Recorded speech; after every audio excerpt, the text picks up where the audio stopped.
O 6 às 9 tem investigado outra acusação com 53 volumes e mais de 1000 documentos. Uma investigação do DCAP à maior fraude na obtenção de fundos comunitários de que há memória em Portugal. Permitiu, vejam bem, o desvio de mais de 10 milhões de euros. A mega fraude foi feita a partir da agora falida Associação Empresarial do Minho. Entre os 126 acusados, muitos ocupam hoje altos cargos políticos. Entre eles está, por exemplo, a diretora regional da Economia da Madeira, nomeada 5 meses depois de ter sido constituída arguida. O Presidente Aiminho está aqui para defender as empresas. Só teremos estratégia de crescimento se em cima do nosso dia-a-dia tivermos primeiro a economia, tivermos as pessoas e não tivermos as finanças. Só há crescimento se houver um incentivo adicional.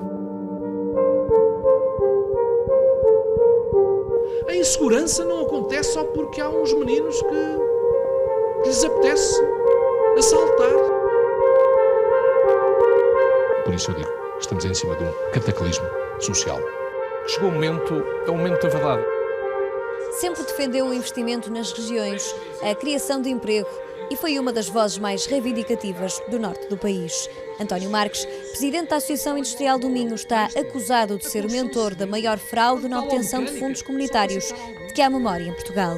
De acordo com a acusação do DCAP, que tem mais de 53 volumes principais, António Marques criou uma teia de empresas a que a procuradora Ana Mendes Oliveira apelidou de Universo Aiminho, uma vez que a maioria dos envolvidos surgem alternada e simultaneamente na posição de beneficiários, promotores, gestores e fornecedores da Associação Industrial de Braga. O esquema envolve 126 arguidos e muitos ocupam altos cargos políticos.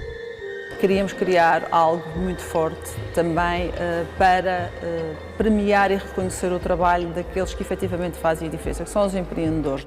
A diretora regional adjunta de Economia madeirense, Patrícia Dantas Caires, é uma das acusadas neste processo. O Ministério Público atribuiu-lhe a participação num esquema de fraude através de um projeto criado e nunca concretizado, mas que ainda assim rendeu um subsídio de mais de 400 mil euros à Aiminho. Em 2013, Patrícia Dantas Caires representava o Centro de Empresas e Inovação do Arquipélago, hoje com o novo nome Startup Madeira. De acordo com o Ministério Público, a economista simulou a assinatura deste contrato com a Oficina da Inovação, uma das empresas do universo da Aiminho. O objetivo seria acompanhar e avaliar o projeto financiado por fundos comunitários. Para tal, Patrícia Dantas Caires passou 2 faturas no valor de 6.100 euros cada. Documentos que o Ministério Público acredita terem sido falsificados. Até porque a sede da entidade que emitiu as faturas é no Funchal e o acompanhamento do projeto tinha que ser feito em Braga. Carece de absoluta racionalidade a contratação de uma entidade cuja atividade se encontra situada nessa localização geográfica. Além disso, a 7 de junho do ano passado, durante as buscas feitas pela Polícia Judiciária à sede do Centro de Empresas da Madeira, não foi possível localizar e apreender quaisquer evidências dos serviços prestados, quer sejam elas memórias descritivas, relatórios, reuniões, rascunhos ou trabalhos preparatórios. Nada. Em interrogatório, Patrícia Dantas Caires disse ter realizado os referidos relatórios e disse que os entregou em mão a um responsável pela oficina num encontro na Irlanda. No entanto, um mês depois, decidiu juntar aos autos os documentos que nunca ninguém encontrou. O problema, diz a procuradora, é que para além de não apresentarem o logótipo da instituição que os deveria ter realizado, tais relatórios não identificam sequer os seus autores, fazendo apenas uma referência genérica na correspondente capa a perito externo Centro de Empresas, o que deliberadamente inviabiliza qualquer validação, quer sobre o seu conteúdo, quer sobre a sua autoria. Contactada pela RTP, a diretora regional garante que o Centro de Empresas se limitou a prestar um serviço de consultoria e não vê nenhum problema na distância geográfica. Admite que na altura das buscas da PJ os relatórios em questão não estavam lá, mas que os fez chegar no dia seguinte às autoridades. Ora, o 6 às 9 consultou o processo e, como já referiu, os documentos chegaram um mês depois ao DCAP. Sobre a forma dos relatórios, diz que os mesmos não são obrigados por lei a incluir o nome dos peritos responsáveis e acredita que todas as acusações serão desmontadas em tribunal. Este dinheiro é público, as pessoas às vezes acham que porque vem da Europa não é dinheiro público, é dinheiro de impostos dos contribuintes europeus, incluindo os portugueses. Norberto Pires, ex-gestor de fundos comunitários, considera que estas fraudes só existem porque em Portugal não há uma cultura de avaliação e responsabilização. Interessa que o processo de avaliação seja fácil. E, portanto, nós temos a constituição das equipas de gestão. É muito politizada, muito aproximada das vontades políticas, digamos assim, não só nacionais como regionais. Patrícia Dantas vai ter uma responsabilidade muito grande nesta pasta da economia. Como é que encara este desafio? É um desafio que assumi para 2 anos e que comprometo-me a empenhar-me e a dar tudo o meu melhor. Patrícia Dantas Queiros foi nomeada pelo Governo Regional a 17 de novembro de 2017, ou seja, 5 meses depois de ter sido constituída a arguida. Questionada sobre este facto, diz apenas que foi notificada este ano, o que mais uma vez não corresponde à verdade. Já a 8 de junho do ano passado, na sequência das buscas da PJ, Patrícia Queiros tinha sido interrogada na qualidade de arguida do processo. O Governo Regional não comenta o caso, mas reafirma toda a confiança na diretora da Economia, que é filha de João Dantas, ex-presidente da Câmara do Funchal, mulher de Raul Caires, presidente da Madeira Tecnopolo, irmã de Luís Dantas, chefe de gabinete de Alberto João Jardim, desde 1978, todos sociais-democratas. Nós vamos apostar claramente na qualificação como fator decisivo para a melhoria da competitividade das empresas. Em Braga, Nuno Martinho Martins era um dos representantes da Oficina da Inovação e era também, em simultâneo, o braço direito de António Marques na Aiminho. Está por isso acusado do maior número de crimes, logo a seguir ao presidente da associação. Ao todo são 48. Tínhamos a obrigação e a honra de recolher estes 3 minutos. Já agora dizer que estas... De acordo com a acusação, Nuno Martinho Martins contribuiu para a criação de um circuito fechado por onde o dinheiro obtido através de faturas falsas circulava. Só ele tinha representação em 6 empresas, para além de ser diretor-geral da Aiminho. A Associação Industrial, como organismo intermédio, foi responsável pela análise e aprovação desta candidatura e dos reembolsos das despesas apresentadas. Ora, foi precisamente Nuno Martins, enquanto gestor do programa QI Formação, que aprovou o projeto que ele próprio tinha submetido enquanto administrador da Oficina da Inovação. Os pedidos de pagamento também foram feitos por ele, de um lado, e pagos por ele, do outro. Mas não é o único aqui no meio. Este é o esquema. No topo está a Aiminho, que tem como presidente António Marques, vice-presidente André Vieira de Castro e diretor-geral Nuno Martinho Martins. A associação é a maior acionista da Oficina da Inovação, que tem como presidente o mesmo André Vieira de Castro e o repetido Nuno Martinho Martins como vogal do Conselho de Administração. Para a realização do contrato, a oficina subcontratou 2 empresas, a New Brain e a Soluciana. À primeira vista, tudo bem, não fossem as duas geridas por Nuno Martinho Martins e detidas a 100% pela Aiminho, 2% diretamente e 98% através da Link Center, outra empresa pertencente à associação e gerida por André Vieira de Castro. Tal situação de conflito de interesses é demonstrativa de que estes arguidos desde sempre tencionaram instrumentalizar a estrutura de gestão da Aiminho na concretização dos seus interesses particulares. No total foram financiados mais de 400 mil euros, 330 mil de comparticipação comunitária e quase 88 mil de contribuição pública nacional. Só em prémios, aqueles que estão registados, Nuno Martinho Martins ter-se-á autopremiado numa das empresas com mais de 47 mil euros. O autarca de Felgueiras, Nuno Fonseca, não se quer pronunciar sobre o assunto, mesmo sendo esta a autarquia com o maior número de arguidos neste mega processo de desvio de fundos comunitários. O vereador Joel Costa e o assessor do presidente Nuno Martins. Este último assume uma relação de grande proximidade com Nuno Fonseca, uma vez que é também gerente da No Food, a empresa insolvente do presidente da Câmara. Para além disso, é descrito pelo Ministério Público como um dos principais responsáveis pela organização desta associação criminosa. Apesar de, em resposta ao 6 às 9, a autarquia ter referido que o arguido não é, nem nunca foi assessor, a RTP sabe que sempre foi apresentado como tal. Demitiu-se no mesmo dia em que começamos a investigar a sua atual atividade profissional. Apesar das tentativas, não foi possível chegar a falar com Nuno Martins. O município de Felgueiras recusou-se a disponibilizar o seu contacto. Certo aqui cultura do facilitismo, que de alguma forma favorece que desvios abusos, uma relação quase de alguma promiscuidade de pessoas que já estiveram em organismos de decisão, depois vão para empresas e depois vão para organismos de avaliação e depois trocam informações entre os outros, sabem a quem telefonar e com quem falar, para que haja um certo conforto. Joel Costa, vereador também da Câmara de Felgueiras, está acusado de um crime de fraude na obtenção de subsídio num esquema desencadeado através da empresa que detinha. A Fator Vantagem foi uma das fornecedoras da Oficina da Inovação. Ao todo, faturou mais de 52 mil euros em 2 partes. Mais 2 contratos fictícios, diz o Ministério Público. O primeiro dizia respeito ao desenvolvimento de 15 planos de negócios que a acusação garante que não foram realizados pela empresa de vereadores. O segundo comprometia-se a preparar 5 candidaturas para empresas, mas nenhuma das visadas se enquadrava no projeto, como era suposto, bem como as datas de apresentação das propostas eram posteriores às datas limite para a apresentação de candidaturas. Joel Costa não quis gravar uma entrevista, mas através de um e-mail garantiu que jamais agiu, fosse com quem fosse, para prejudicar direta ou indiretamente o Estado. Acredita que nos tribunais irá provar com facilidade que nada tem a ver com os factos que constam na acusação. Posto isto, não vê razões para não continuar a exercer as funções de vereador na Câmara Municipal de Felgueiras. A autarquia concorda, já que os factos de que se encontra acusado são muito anteriores ao início do mandato. Para todas estas transações foram precisos contabilistas. Uma delas foi Helena Mendes Marques, ex-vereadora do PSD de Viana de Castelo, hoje tesoureira da Junta de Freguesia da Vila de Darque. Para além de também ter contribuído com faturas falsas nas candidaturas da Aiminho, diz o Ministério Público, foi um elemento importante para reintroduzir o dinheiro na esfera da Associação de Braga.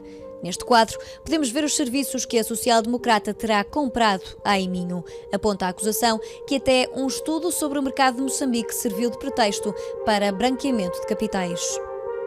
Tais faturas são falsas por não se referirem a verdadeiras operações económicas e inexiste racionalidade na aquisição de alguns desses serviços. Com a descrita conduta, lograram retornar à esfera de disponibilidade à Aiminho o montante total de 151 mil euros. Helena Mendes Marques está acusada de 2 crimes de fraude na obtenção de subsídio, um de branqueamento e um crime de uso de documento falso. Diz a procuradora que só não foi possível apurar mais porque durante as buscas da Judiciária nunca se encontraram documentos contabilísticos de 2010 e 2013. Helena Mendes Marques não quis prestar declarações, mas garantiu não ter estado envolvida na fraude. A Junta de Freguesia de Darque diz que reage à acusação com total serenidade, uma vez que a mesma apenas diz respeito à pessoa em causa. E isto no executivo da CDU e PSD. O presidente Augusto da Silva diz que a social-democrata apenas é tesoureira porque foi a única a aceitar o convite para o cargo e é com isso que consegue a estabilidade na Junta. Na perspectiva do Ministério Público, mais de 10 milhões de euros terão sido desviados. Hoje, a maioria das empresas sob a alçada da Aiminho está insolvente ou já fechou. Só a Associação Industrial tem uma dívida superior a 12 milhões de euros. À Segurança Social estão em falta 3,6 milhões de euros que poderão nunca ser recuperados. A mega fraude que teve como epicentro a Aiminho está quantificada em 10 milhões de euros, mas o prejuízo para o Estado pode ter sido, no entanto, muito superior. Certo é que o Ministério das Finanças não soube até ao momento especificar ao 6/9 quanto dinheiro já pagou Portugal à União Europeia. O 6/9 investigou o percurso da denúncia que permitiu desvendar esta teia de 126 acusados.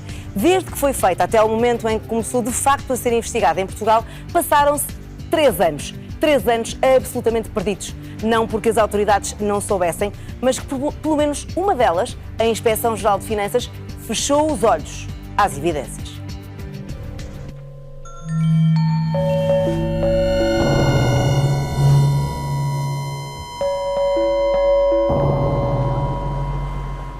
Aconteceu há quase uma década. A meio de outubro de 2009, chega ao OLAF, o organismo de luta antifraude económico-financeira da Comissão Europeia, um extenso dossiê. Tem centenas de páginas e uma denúncia.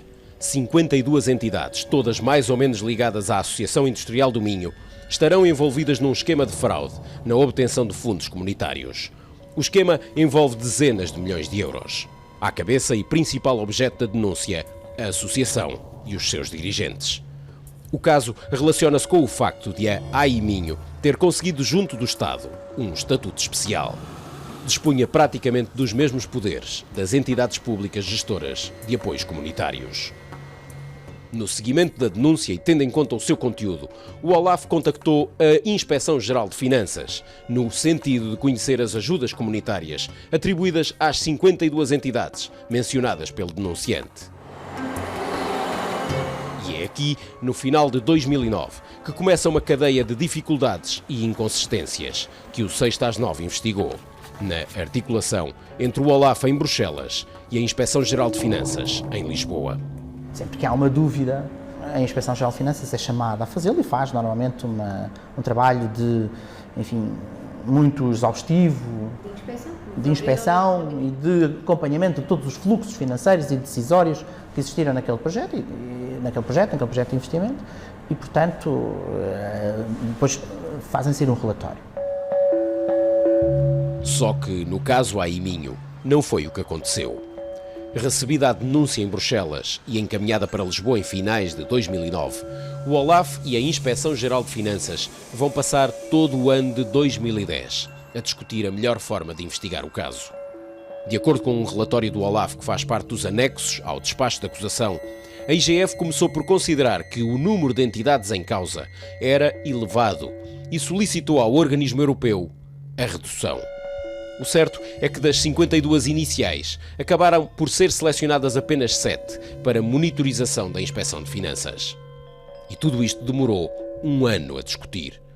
Já no início de 2011, a 27 de janeiro, o OLAF pede nova informação à IGF. A resposta surgirá meio ano depois. A 15 de julho, a IGF responde ao OLAF, informando que as 7 entidades escolhidas seriam integradas numa auditoria de sistema a realizar até ao final do ano. Ou seja, mais meio ano de espera.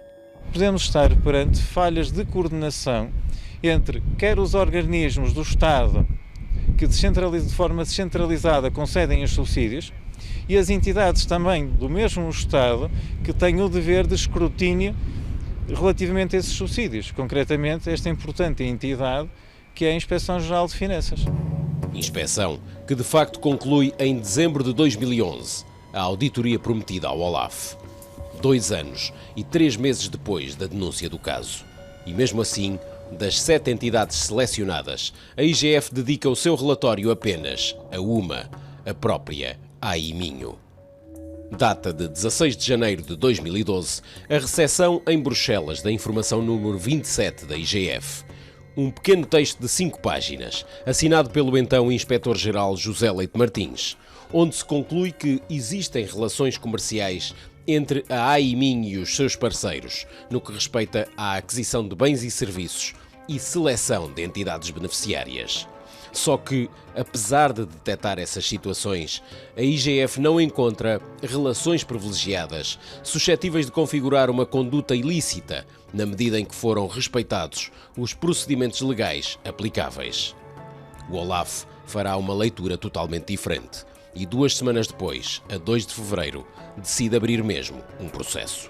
Se for detectado pela Comissão Europeia, e o OLAF é muito assertivo e muito interveniente. Aliás, ao que sei, grande parte destas denúncias foram detectadas pelo OLAF, foram feitas diretamente ao OLAF e foi o OLAF que tratou, digamos assim, de pôr as coisas a mexer em Portugal. Se isso acontecer, obviamente há um impacto para Portugal, perdemos todos. De facto, é no momento em que a equipa do OLAF em Bruxelas decide investigar que o processo acelera. O organismo da Comissão Europeia produz um relatório preliminar e em 4 meses notifica as irregularidades que detectou ao Ministério Público. A notificação data de 11 de junho de 2012. A 19 de julho, um mês depois, é finalmente aberto o inquérito judicial. Tinham passado quase 3 anos sem nada acontecer. Temos aqui uma temporalidade muito alargada de coordenação entre as entidades naturalmente competentes pela investigação, o Ministério Público, e as entidades que devem coadjuvar o Ministério Público e aquilo que é o conhecimento temporal. O papel da Inspeção-Geral de Finanças na fase inicial do processo causa de facto estranheza a todos os intervenientes na investigação contactados pelo 6-9. Dos momentos iniciais em que demorava meses a responder a cada solicitação do OLAF, até ao relatório produzido ao fim de mais de 2 anos de espera, no qual, apesar de detectar as relações existentes entre a AI Minho e as suas participadas, a IGF considera não haver nada de estranho, a qualidade da atuação da inspeção é questionada. Ao 6/9, garante, no entanto, que fez tudo o que podia ter feito. Num esclarecimento enviado por escrito a 4 de outubro, a IGF explica que o OLAF instaurou inquérito em 2012, tendo a IGF, em interação com o OLAF, atuado de imediato no domínio das suas competências administrativas e solicitado à Autoridade de Certificação, a Agência para o Desenvolvimento e Coesão, a suspensão dos pagamentos, a correção da despesa já certificada e a suspensão da certificação de todas as despesas associadas às operações. O certo é que, questionada pelo 6/9, a Agência para o Desenvolvimento e Coesão responde que não se localizam no acervo documental do IFDR-IP e do IGFSE-IP quaisquer documentos, ofícios ou mensagens de correio eletrónico com orientações no sentido acima considerado. Ou seja, a ADC desmente ter recebido o que quer que fosse da IGF. O 6/9 contactou igualmente José Leite Martins, o antigo Inspetor-Geral de Finanças, que entretanto passou pelo governo de Passos Coelho. Não comentou o caso. Dr. José Maria Teixeira Leite Martins, Secretário de Estado da Administração Pública. Considera apenas que os prazos de resposta não parecem excessivos, uma vez que as exigências constantes dos regulamentos europeus dos fundos estruturais e agrícolas obrigam a uma atividade intensa da IGF, em calendários apertados. Não há independência, não há pessoas independentes que não têm que responder politicamente, que foram contratadas para aquele trabalho pela sua capacidade técnica demonstrada e não porque tinham amigos deste e daqueles e que foram daquele governo e partido e para trazer para a frente. Ao permitirmos que isto aconteça, o resultado é este que vemos, porque deixamos folgas muito grandes no sistema que permitem que se passe pelos pingos da chuva e apareçam estes casos. O certo é que uma investigação judicial que poderia ter arrancado em finais de 2009 apenas passou para as mãos do Ministério Público em meados de 2012. Nessa altura, entre fundos comunitários e verbas do Orçamento do Estado, já muito dinheiro público estava aplicado em operações coordenadas pela AI Minho. Os relatórios do OLAF que o 6/9 leu referem montantes, ao tempo a que foi feita a denúncia em 2009, de cerca de 20 milhões de euros. Algumas dessas situações, passadas entre 2000 e 2006, já não foram investigadas pelo DCIAP, porque tinham prescrito. A dimensão da fraude que o processo quantificou ronda apenas os 10 milhões de euros, mas o prejuízo para o Estado foi, na verdade, muito superior. Foi o 6/9. Boa noite, tenha um ótimo fim de semana.